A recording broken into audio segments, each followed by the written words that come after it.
بسم الله الرحمن الرحيم.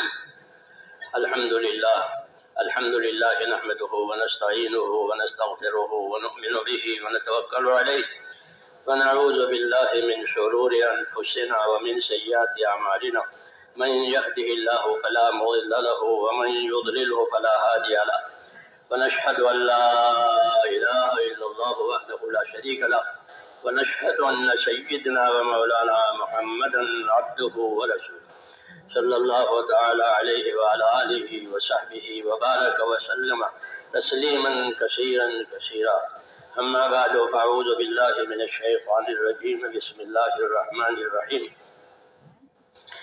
إن الذين قالوا ربنا الله ثم استقاموا تتنزل عليهم الملائكة ولا تخافوا ولا تحزنوا وابشروا بالجنة التي كنتم توعدون نحن أولياؤكم في الحياة الدنيا وفي الآخرة ولكم فيها ما تشتهي أنفسكم ولكم فيها ما تدعون نزلا من غفور رحيم.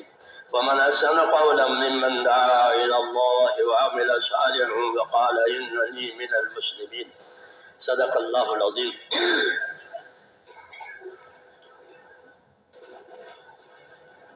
بزرگوں اور پیارے بھائیوں، دین کی باتیں دین کے کاموں کے لیے سنی جاتی ہے. ہاں، یہ قاعدے کی بات ہے کہ ہم دین کی باتیں سنیں گے، سنائیں گے تاکہ دین کے کام کرنے آسان ہو جائے. اصل تو دین کا کام کرنا ہے کہ اللہ نے ہم کو دین کے لیے اور اپنی آخرت بنانے کے لیے دنیا میں پیدا کیا ہے. یہ پیغام ہمارے نام ہے. اللہ کے نبی کی طرف سے ہم کو پیغام دیا ہے کہ تم کو آخرت کے لیے پیدا کیا گیا ہے. ان الدنیا خلقت لکم وانکم خلقتم للآخرہ. یہ پیغام ہے یہ کہ دنیا کو اللہ نے تمہارے لیے بنا دیا ہے. اس کی ہر چیز تمہارے لیے ہے، تمہارے نفع کے لیے یا تمہارے نقصان کو تکلیف کو دور کرنے کے لیے ہے. دنیا کی ہر چیز تمہارے لیے، لیکن تم کو یعنی بنی آدم کو اللہ تعالیٰ نے آخرت کے لیے پیدا کیا ہے. اس لیے ہر ایک کو آخرت کی طرف لے جا رہے ہیں. ہر ایک کو آخرت کی طرف لے جا رہے ہیں. ہر آدمی آخرت کا مسافر ہے. ہاں، جب اس کا نمبر آ جائے گا، اس کا وقت آ جائے گا تو وہ اپنی آخرت میں اتر جائے گا. ابھی سفر میں ہے، صبح ہوتی ہے، شام ہوتی ہے، زندگی تمام ہوتی ہے، تو ابھی سفر میں ہے. پھر اس کا سفر پورا ہو جائے گا اور اپنی اصلی جگہ پر یہ پہنچ جائے گا. اس لیے پہلے سے یہ پیغام دیا ہے کہ تم کو آخرت کے لیے پیدا کیا ہے. دنیا کو تمہارے لیے پیدا کیا ہے. اپنی آخرت بنانے کے لیے دنیا میں ہم کو بھیجا گیا ہے. بہت سی چیزیں اللہ نے ہماری طرف متوجہ کی ہے. اپنی نعمتوں کو ہماری طرف متوجہ کیا ہے. ہاں، مختلف نعمتیں ہیں. صبح سے شام تک اور شام سے صبح تک ہماری طرف آ رہی ہے. ایسے ہی مختلف احکام بھی ہماری طرف آ رہے ہیں. ہاں، ابھی مغرب کی نماز پڑھ چکے ہیں، ابھی عشاء کی نماز کے احکام آئیں گے کہ عشاء پڑھو، پھر صبح کی نماز پڑھو. تو احکام بھی ہماری طرف آ رہے ہیں اور نعمتیں بھی ہماری طرف آ رہی ہیں. یہ نظام ہے، یہ نظام ہے. اس لیے نعمتوں کے جواب میں شکر کرنا ہے اور حکموں کے جواب میں اطاعت کرنی ہے. مسنون دعا ہے، ایک مسنون دعا مشہور ہے جو نماز کے بعد مانگی جاتی ہے. ربی اعنی علی ذکرک و شکرک و حسن عبادتک. یہ مسنون دعا ہے جو نمازوں کے بعد مانگی جاتی ہے. دعائیں پڑھی نہیں جاتی، دعا مانگی جاتی. پڑھنے کے کلمات الگ بتائے ہیں، مانگنے کے کلمات الگ بتائے ہیں. جو پڑھنے کے کلمات ہیں وہ پڑھے جائیں گے اور جو مانگنے کے کلمات ہیں اس کو دعا بنا کر مانگا جائے گا. دونوں قسم کے الفاظ حدیثوں میں ملتے ہیں. ان کو یاد کرنے چاہیے، ہاں وقت پر ان کو یاد کرنا چاہیے، ہاں تاکہ اس وقت کا جو تقاضا ہو وہ پورا ہو جائے۔ ہاں اس لیے کہتے ہیں اللہ کے راستے میں نکل کر کے ان باتوں کو سیکھیں کہ یہ چلتا پھرتا مدرسہ بھی ہے، جس طرح یہ ایک محنت نصرت ہے، ایسے ہی یہ چلتا پھرتا مدرسہ بھی ہے کہ چلو پھرو، سیکھو، سکھاؤ، یاد کرو، یاد کراؤ، خود بھی تیار ہو جاؤ، دوسروں کو بھی تیار کرو۔ ہاں خالی نکل جانا نہیں ہے، بلکہ اس نکلنے کے ساتھ بہت سی چیزیں ہیں جس سے یہ کام پورا ہوتا ہے اور اس کے نتائج آتے ہیں۔ کام پورا ہوگا تو اچھے نتائج آئیں گے، کام ناقص ہوگا تو اچھے نتائج کیسے آئیں گے؟ تو میں نے کہا ہر وقت کے احکام، ہر وقت کی نعمتیں ہماری طرف آتی ہے، اس لیے اس کا دھیان کرنا ضروری ہے۔ ایک دفعہ بہت شروع کا زمانہ تھا، ایک میں میرا ساتھی ہم جماعت پہ جا رہے، اپنے گاؤں سے جا رہے، تو مشرق کی طرف کا رخ تھا ہمارا، وہی ہمارا راستہ ہے گاؤں میں سے نکلنا۔ تو گاؤں سے باہر نکلے، سڑک پر آئے تو سورج نکلا گیا مشرق کی طرف سے، وہی سورج نکلنے کا وقت تھا۔ تو میرا ساتھی مجھے کہے کہ جب سورج نکل رہا، سورج نکلنے کے وقت میں کیا کہنا چاہیے؟ مجھے تو معلوم نہیں تھا، ہاں یہ سورج نکل رہا ہے، سورج نکلنے کے وقت میں کیا کہنا چاہیے، کیا پڑھنا چاہیے؟ کیا مجھے نہیں معلوم۔ تو اس نے مجھ کو بتایا کہ یوں کہو الحمدللہ الذی اقالنا یومنا ھذا ولم یہلکنا بذنوبنا۔ یہ مشنون کلمات ہے، دعا نہیں ہے، یہ مشنون کلمات۔ الحمدللہ الذی اقالنا یومنا ھذا ولم یہلکنا بذنوبنا۔ میں بہت متاثر ہوں، کیوں کہ بیچارہ وہ تو کھیتی کرنے والا تھا اور میں تو مولوی تھا، ہاں تو مجھے یاد نہیں، اس کو یاد ہے، کیوں کہ انما العلم بالتعلم والفقہ بالتفقہ۔ علم تو سیکھنے سے ہی آتا ہے اور سمجھ تو سمجھنے سے پیدا ہوتی ہے۔ ہاں علم نہ سیکھے تو کہاں سے علم آ جائے گا، سمجھ نہ لے تو سمجھ کہاں سے آئے گی؟ تو یہ مجھے اس نے بتائی، بہت شروع زمانے کی بات ہے۔ تو مجھے کہا یہ نکل رہا ہے، یہ کہنا کہ الحمدللہ الذی اقالنا یومنا ھذا ولم یہلکنا بذنوبنا۔ یہ شکر ہے اس اللہ کا، جو ترجمہ ہے، شکر ہے اس اللہ کا کہ جس نے یہ سورج دوبارہ نکالا۔ ہاں کل بھی نکلا تھا لیکن دوبارہ اس لیے کیا وہ بھی نکلا، ہم بھی زندہ ہیں، ورنہ ایسا بھی ہوتا ہے سورج تو نکلے گا لیکن کل والا مر گیا ہے۔ تو اس لیے کہا کہ الحمدللہ شکر ہے اللہ کا الذی اقالنا یومنا ھذا، کیا کہ آج کا دن دوبارہ ہم پر لوٹ آیا، کل کا دن تو گزر گیا، آج دوبارہ دوسرا دن دیا جینے کے لیے، اور ہم کو ہمارے گناہوں کے سبب آپ نے ہم کو ہلاک نہیں کیا، ورنہ گناہوں کے سبب ہلاک بھی کر سکتے۔ بعض قوموں کو راتوں میں ہلاک کر دیا اللہ نے، جی ہاں راتوں میں ہی ہلاک کرے، ہم کو صبح ہوئی نہیں، تو ہم کو ہلاک نہیں کیا۔ تو میں نے کہا ہر وقت کے احکام ہوتے ہیں، ہر وقت کی ذمہ داریاں ہوتی ہیں، اس کو سمجھنا اور اس کو پورا کرنا یہ دین کا تقاضا ہوتا ہے کہ اپنی اپنی ذمہ داریوں کو سمجھو، یہ ہم سے کہا جاتا ہے، اور پھر اس کو پورا کرو۔ یہ زندگی ذمہ داریوں کے پورا کرنے کا نام ہے۔ ہاں یہ زندگی پوری ہو گئی ذمہ داریوں کے ساتھ کہ نعم اجر العاملین، جو کہا نعم اجر العاملین، یہ ذمہ داریوں کی پورا کرنے والا کا اجر و انعام تو بہت ہی اعلیٰ درجے کا ہوگا۔ کیوں کہ انہوں نے اپنی زندگی کی ذمہ داریاں پوری کی ہے سیکھ سمجھ کر کے، تو کہا نعم اجر العاملین، کہ ان کا اجر و انعام تو بہت اعلیٰ ہوگا۔ یہ ترغیب دی ہے کہ اپنی ذمہ داریوں کو سمجھنا اور اپنی ذمہ داریوں کو پورا کرنا اور اچھی طریقے سے پورا کرنا۔ ایک تو ہے سر سے اتار دینا، یہ تو نوکروں کا کام ہے کہ نوکر اپنے سر سے اتار دیتا ہے بس، اور وقت پورا ہو گیا تو چلا جاتا ہے، بس میں جا رہا ہوں، میرا وقت ہو گیا۔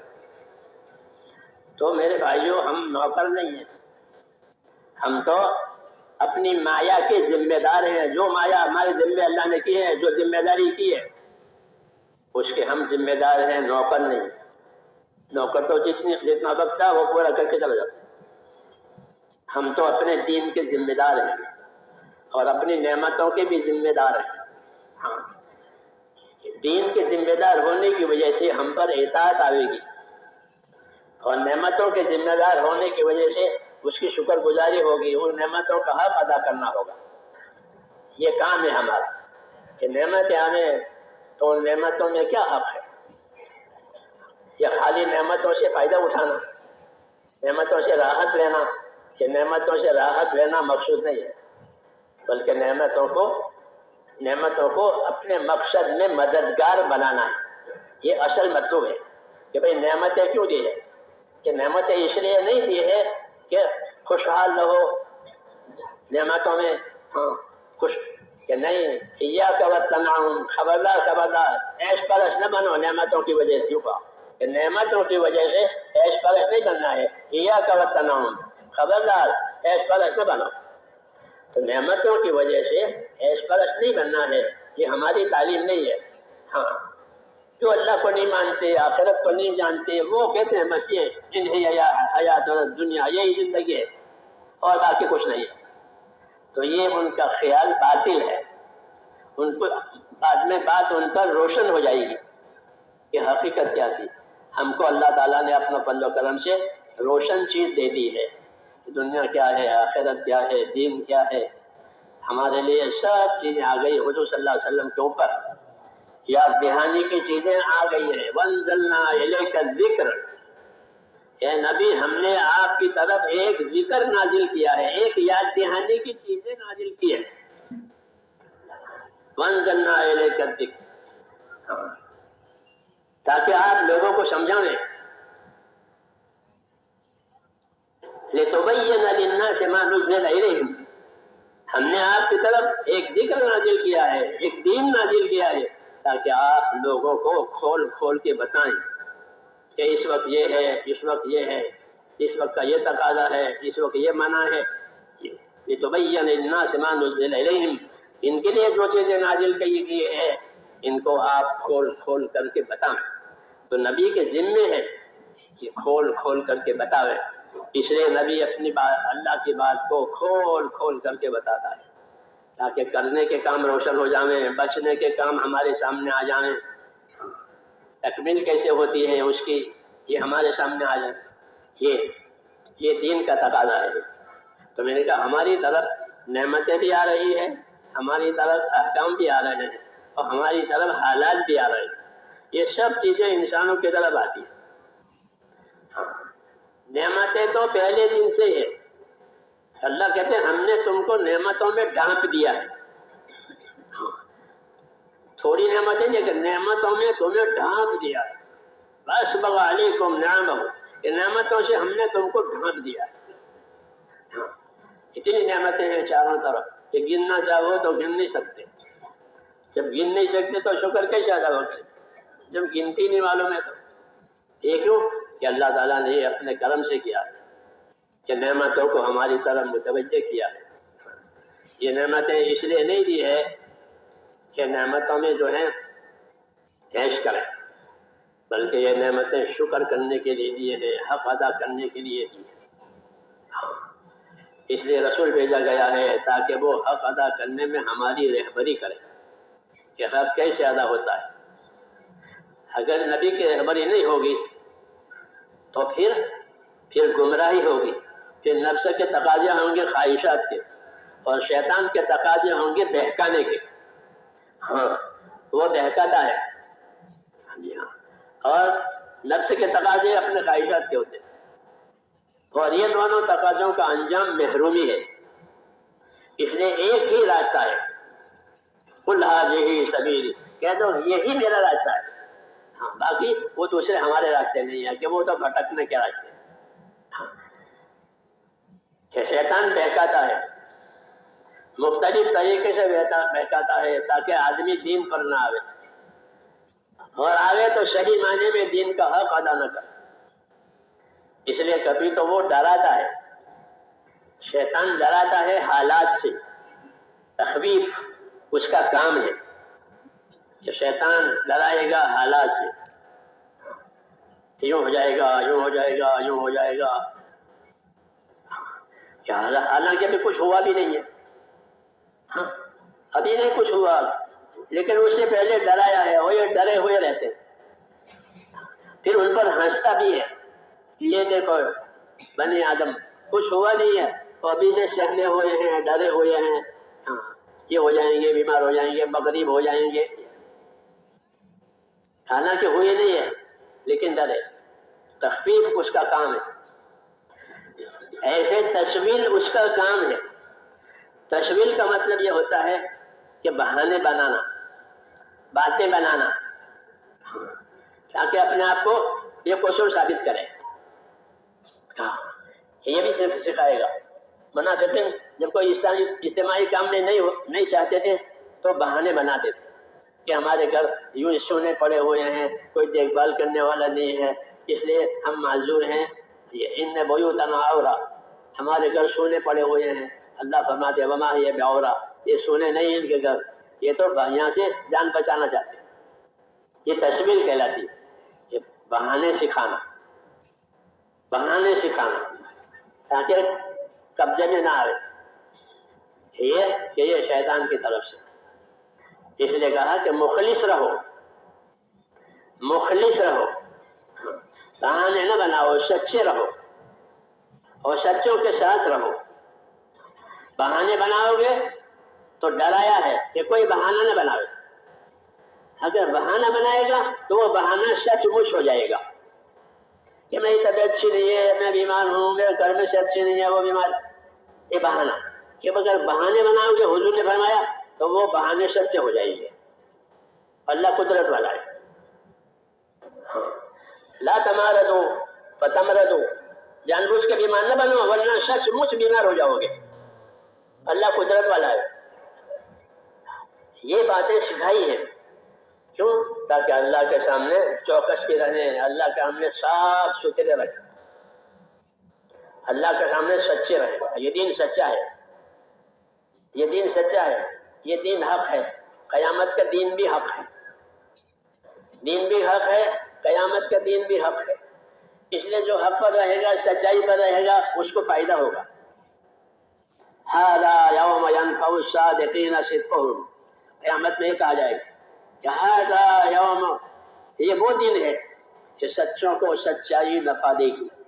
بس اس لیے تعلیم دی گئی ہے کہ اللہ کے معاملے میں صاف ستھرے رہو، اپنی زندگی صاف ستھری رکھو.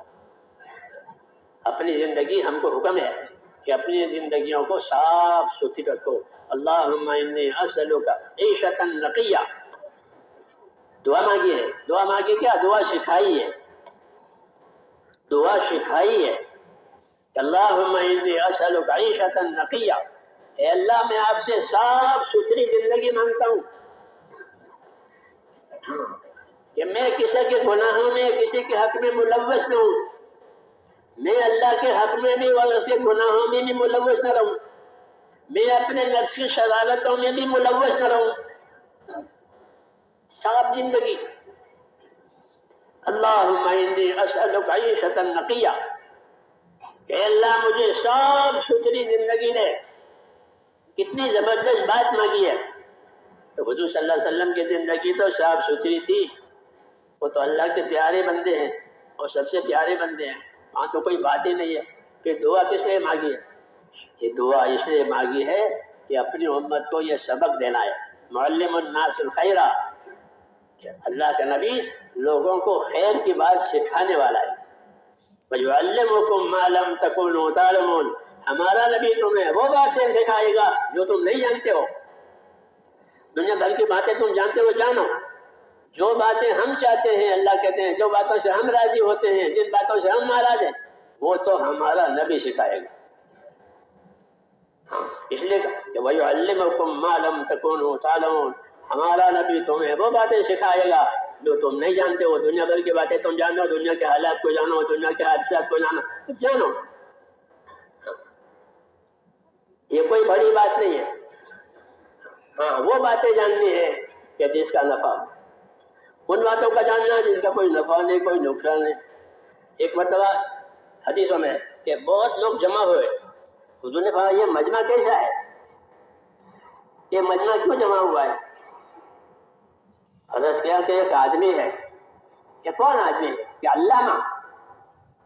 وہ علامہ یعنی بہت جاننے والا آدمی. اس کے گھر لوگ جمع ہوئے. فرمایا علامہ کیا ہوا؟ کیا مطلب ہے علامہ؟ یعنی نسابہ، کہ ایک آدمی ہے جو خاندانوں کے نسب نامے جانتا ہے. کیونکہ عرب قبائل ہیں، باپ دادا اور دادا اوپر تک ان کی سلسلے چلی جاتے ہیں. ہمارے ہاں تو یہ سلسلے نہیں ہیں، ان کے ہاں اوپر تک سلسلے جاتے ہیں. یہ فلانا قبیلہ، ان کا یہ دادا، ان کا یہ دادا، یہ ان کے شاخ سے نسب. کہ نسبہ، یہ تو نسب جاننے والا بہت بڑا عالم ہے، تو لوگوں کو نسب بتاتا ہے کہ تم فلانے خاندان ہو، تمہاری فلانی شاخ ہے، تمہاری شاخ فلاں جگہ جا کے ملتی ہے وغیرہ. کہ علامہ ہے یعنی اس کو لوگوں کے نسب اور خاندانوں کا علم. حضور نے ایک بات فرمائی، یہ بات سن کر، ذاک علم لا ينفع وجهل لا يضر. ذاک علم لا ينفع وجهل لا يضر. آج لوگ اسی میں مبتلا ہیں. فرمایا یہ وہ علم ہے کہ اس کا کوئی فائدہ نہیں، اور اگر اس علم سے کوئی جاہل رہے تو کوئی نقصان نہیں. کہ فلانا خاندان ہے، ان کا وہ سلسلہ وہاں تک جاتا ہے اور ان کا یہ فلاں شاخ ملتا ہے. اگر یہ نبی جانا تو کیا نقصان ہے، اور جان لیا تو کیا فائدہ ہے. آج جتنی باتیں دنیا میں وہی اسی قسم کی ہے. ذاک علم لا ينفع وجهل لا يضر. کہ یہ وہ باتیں ہیں کہ جن کا کوئی فائدہ نہیں ہے، اور نہ جانے تو کوئی نقصان نہیں ہے.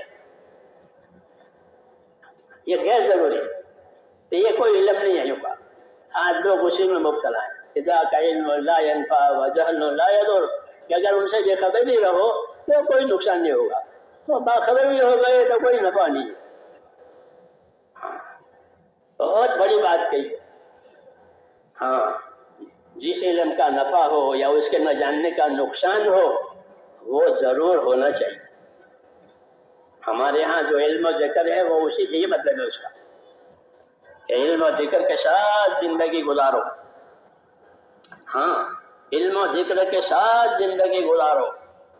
کہ علم و ذکر جو ہے وہ تو دینی زندگی کے دو پہیے ہیں.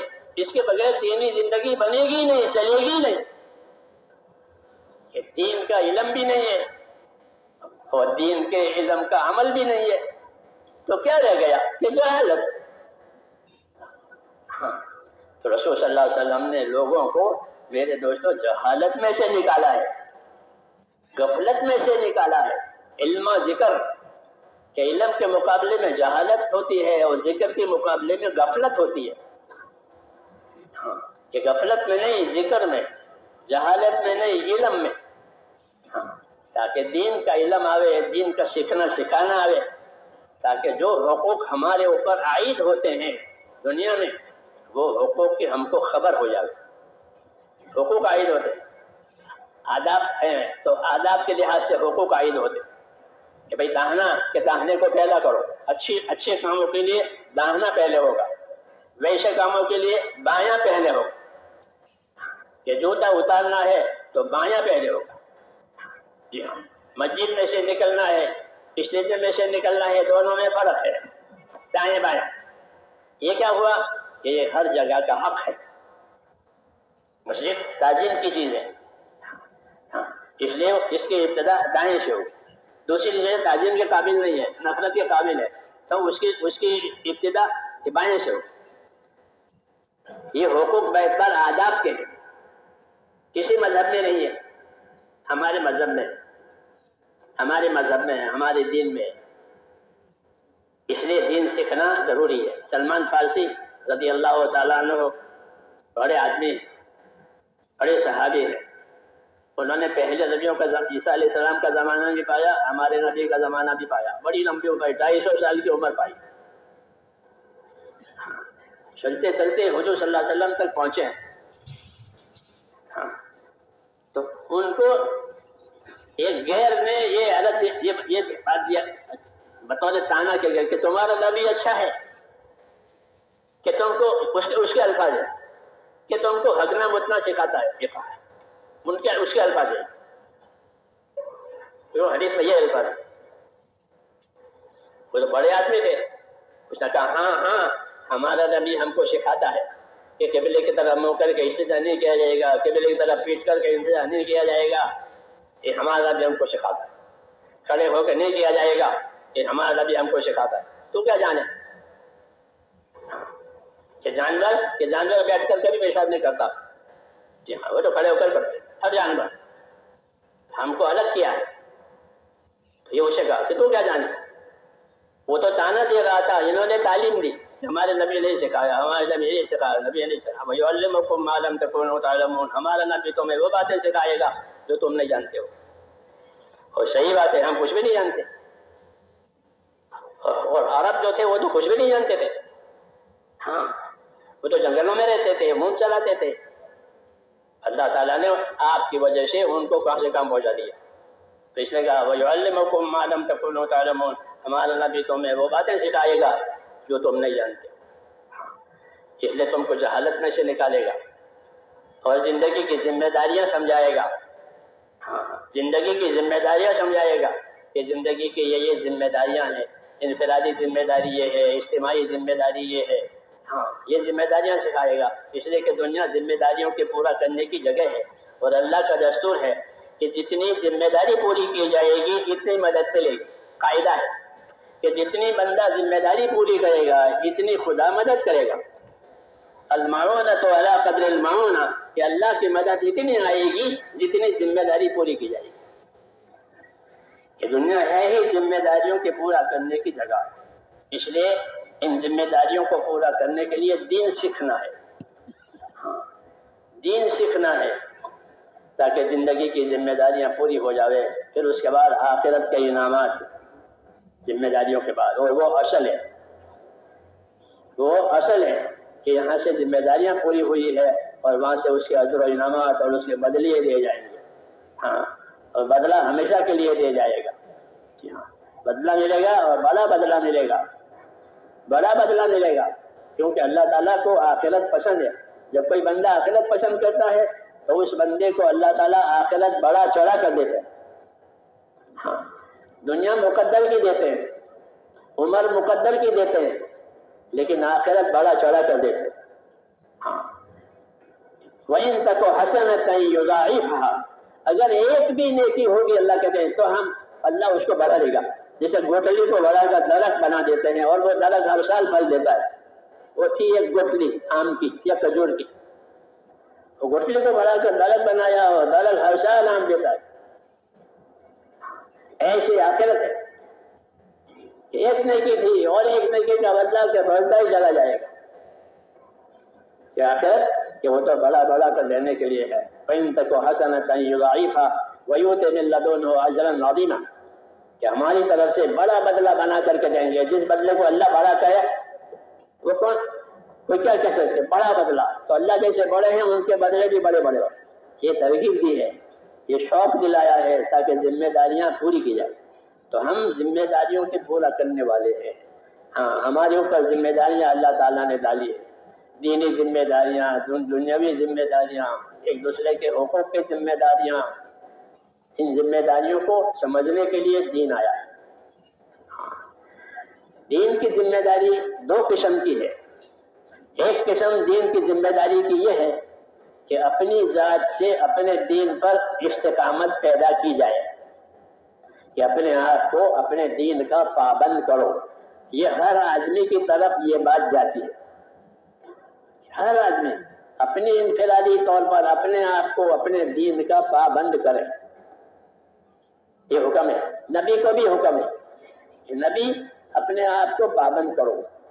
فاستقم کما امرت ومن تاب معک، اے نبی اپنے آپ کو پابند کرو، وہ تو ہیں پابند، لیکن تعلیم دے رہے ہیں کہ پابندی اصل ہے، آزادی اصل نہیں ہے، آزادی فساد ہے، آزادی میں فساد ہے، اور پابندی کے نتائج اچھے ہوتے ہیں۔ اس لیے کہا کہ اپنے آپ کو پابند کرو، نبی اپنے آپ کو پابند کرو۔ اور جو آپ پر ایمان لائے ہیں ساری دنیا میں ایمان والے کہ کفر سے گناہوں سے توبہ کر کے آپ کی طرف آئے ہیں، وہ بھی اپنے آپ کو پابند کریں۔ ہاں، پابندی کا حکم سب پر لگا ہے، پابندی کا حکم سب پر لگا ہے، اس لیے کہ دنیا ہے عمل کرنے کی جگہ، دارالعمل ہے، پابندی نہیں ہوگی تو عمل کیسے ہوگا؟ اس لیے اس دعوت اور محنت کے ذریعے سے اپنے آپ کو اپنا پابند کرنا ہے۔ آزادی کی جگہ جنت ہے، آزادی کی جگہ جنت ہے، دنیا کو جیل خانہ بتایا ہے کہ دنیا مومن کے لیے ایسی ہے جیسے جیل، جیل میں پابندیاں ہوتی ہیں، تکلیفیں ہوتی ہیں، ہاں اس لیے مومن کی زندگی جیل کی، ہاں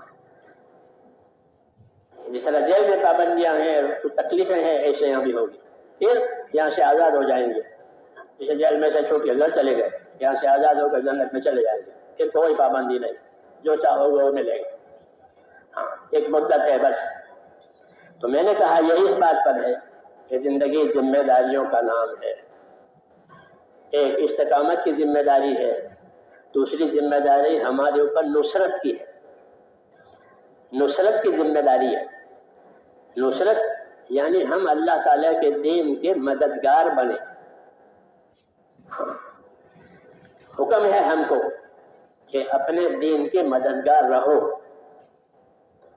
اپنے دین کے مددگار رہو، کونوا انصار اللہ، اے ایمان والو اپنے دین کے مددگار رہو، ایک اپنے دین کے پابند رہو، ایک اپنے دین کے مددگار رہو، دو حکم۔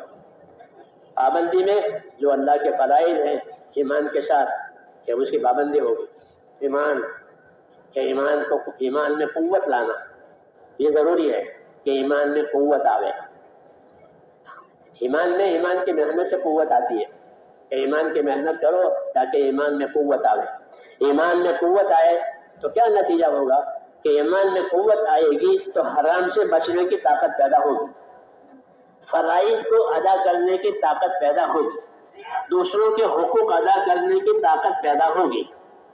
ایمان کی طاقت کے یہ ثمرات ہیں، یہ ثمرات ہے کہ ایمان میں طاقت آئی کہ مجھے اللہ کو جواب دینا ہے، اللہ مجھ سے حساب لے گا، اللہ نے مجھ پر ذمہ داری ہے، ثواب اور عذاب اللہ کے فیصلے سے ہوگا اور ناپ تول کے ہوگا۔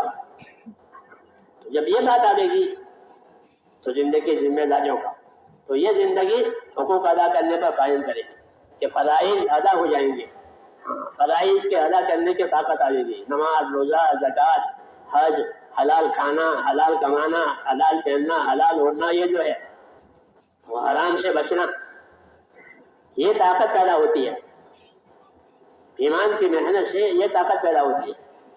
ایک دم اللہ نے حرام چیزوں کو حرام نہیں بتایا کہ شراب حرام ہے، ایک دم نہیں بتایا، بلکہ لوگوں میں جب ایمان کی طاقت بڑھائی محنتوں سے، مجاہدوں سے، تعلیم سے، تو پھر احکام آئے کہ یہ حرام ہے، یہ حرام ہے، یہ حرام ہے، تو چھوٹ گئے وہ۔ تو محنت سے یہ طاقت پیدا ہوتی ہے کہ حرام سے بچا جائے گا اور فرائض کو اور حقوق کو ادا کیا جائے گا، فرائض کو اور حقوق کو ادا کیا جائے گا، یہ اس طاقت کا نتیجہ ہوتا ہے۔ جب ایمان میں طاقت آئی کہ اللہ نے کوئی چیز فرض کی ہے کہ اس کو ادا کریں گے، اس کو ادا کریں گے، ایسے دوسروں کے حقوق ہیں کہ وہ ادا کیے جائیں گے، وہ ادا ہو جائیں گے، ایمان کی طاقت کا یہ ثمرہ ہوتا ہے۔ اس لیے ایک ذمہ داری ہے کہ اپنے ایمان میں طاقت پیدا کی جائے، ایمان کی محنت سے ایمان میں طاقت آتی ہے، ایمان کی محنت چھوٹ جاتی ہے تو ایمان میں کمزوری آتی ہے، پھر یہ حقوق ادا کرنے میں کوتاہیاں اور کمزوریاں ہوگی۔ والذین جاہدوا فینا لنہدینہم سبلنا، اس آیت میں اسی کی طرف رہبری ہے کہ جو ہمارے راستوں کی محنت کریں گے ہم ان کو اپنے راستوں کی طرف رہبری دیں گے۔ سبل اللہ کے راستے، اللہ کے راستے سے مراد وہ اعمال ہیں جو اللہ تعالیٰ کو پسند ہے کہ ان کو نیک اعمالوں کی طرف رہبری کی جائے گی، تو محنت کے ذریعے سے نیک اعمالوں کی طرف رہبری ہوگی۔ ہاں اگر یہ چھوٹ جائے گی تو نیک عملوں میں کوتاہیاں ہوگی۔ اس لیے ایک تو یہ اپنے اندر پیدا کرنی ہے اور اپنے دین کی نصرت کرنی ہے کہ اپنے دین کے مددگار بنو، اللہ تعالیٰ نے حضور صلی اللہ علیہ وسلم کی نصرت کے لیے انصار مدینہ کو تیار کیا تھا، کیونکہ نبی کو اپنی مدد کی ضرورت ہے۔ حضور صلی اللہ علیہ وسلم مکے کی گلیوں میں پھرتے تھے، لوگوں کو دعوت دیتے تھے، من ینصرنی، کون ہے جو میرا مددگار بنے، کون ہے جو میرا ساتھ دے، یہ کرتے تھے، تو کوئی نہیں ہوتا تھا۔